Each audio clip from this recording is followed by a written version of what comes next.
C'est l'endroit zen par excellence de votre été beauvaisien. Vous redescendez pour dire bonjour là au soleil. Les plus jeunes peuvent s'y détendre en pratiquant le yoga. Bah c'est calme. Ça fait du bien. On est dans un espace naturel, un espace aussi méditatif par la chapelle qui est derrière et tout le lieu et toute l'histoire du lieu. Bienvenue à la maladrerie Saint-Lazare. Suivez-moi. Le site est fondé au XIe siècle pour y accueillir les malades de la lèpre. Aujourd'hui, la grange et sa charpente en chêne d'origine comparable à celle de Notre-Dame de Paris sont parfaitement conservées.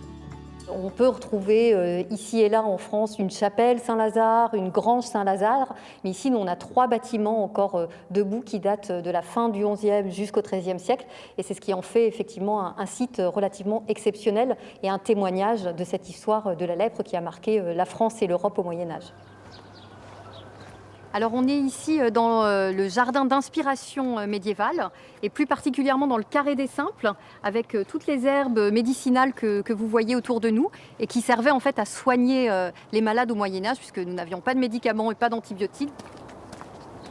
Ici, nous sommes au niveau du carré des vignes, puisqu'on sait qu'il existait un jardin à la maladrerie au Moyen-Âge, mais on ne sait pas exactement lequel. La seule archive qu'on ait, c'est une archive des malades qui se plaignaient de ne pas avoir assez de vin, puisqu'ils avaient le droit à 1 litre de vin par jour, mais ils trouvaient qu'ils n'en avaient pas encore suffisamment. Donc voilà, on a replanté les vignes en mémoire de ces malades. En partant, votre regard s'arrêtera forcément sur cette œuvre d'art en forme de tétraèdre, le volume parfait selon Platon. C'est l'art moderne dans un lieu atypique, un lieu magique parce que c'est super beau.